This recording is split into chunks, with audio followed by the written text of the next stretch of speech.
Permettez-moi de tirer la sonnette d'alarme. Vous savez, je tire la sonnette d'alarme par rapport à quelque chose qui est important. Je remarque que la majorité des jeunes Africains ne veulent pas s'éduquer. La majorité des jeunes Africains ne veulent pas s'instruire. Vous savez comment Taïwan s'est développé. Vous savez comment la Chine s'est développée. Les pays dits émergents ont maximisé sur l'éducation, sur l'instruction. Ils ont été prêts à envoyer leurs jeunes élèves, leurs jeunes enfants dans des pays développés tels que l'Amérique, tels que les États-Unis d'Amérique, tels que l'Angleterre, tels que la France. Leurs enfants sont partis dans ces écoles, ils ont appris, ils ont amassé la connaissance et ils sont rentrés chez eux, ils ont développé chez eux. C'est-à-dire que nous aussi, Africains, nous pouvons le faire. Il n'y a pas de mal à copier, nous devons massivement investir dans nos études. Jusqu'à vous devez vous former, des études de qualité. Vous devez être prêt à aller dans des endroits incroyables pour pouvoir vous former, pour pouvoir avoir la connaissance nécessaire, pour avoir ce qu'il faut.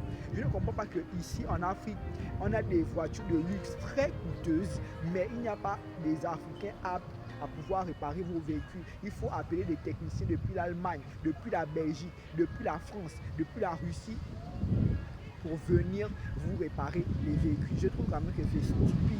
Les Chinois viennent, vous font les routes. Au lieu d'apprendre comment faire les routes, vous leur laissez partir. Et quand la route n'est plus en bon état, vous rappelez les Chinois pour encore faire les routes. Mais je pense que c'est de l'argent que vous perdez, que vous jetez par les fenêtres. Je pense qu'il faut massivement investir dans l'éducation de la jeunesse, dans l'instruction de la jeunesse. Il faut pousser les jeunes vers les métiers d'avenir.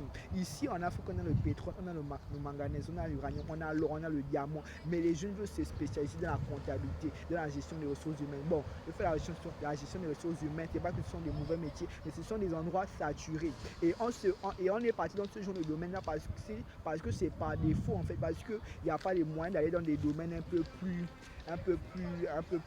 lucratifs. Mais bon, oubliez ce que je viens de dire, mais c'est pour dire que vous devez investir massivement dans vos études, maximiser. J'ai été choqué de voir les jeunes médecins en Chine. Quelqu'un est médecin, il a eu le doctorat à quel âge d'abord? Il a eu le bac à quel âge? Quelqu'un est médecin, il n'a que 25 ans, médecin professionnel certifié. Quand il opère, c'est un génie, c'est incroyable, il fait bien son travail. Mais quand est-ce que l'Afrique va atteindre ce niveau et ce degré? Brian Malonga, étude de communication.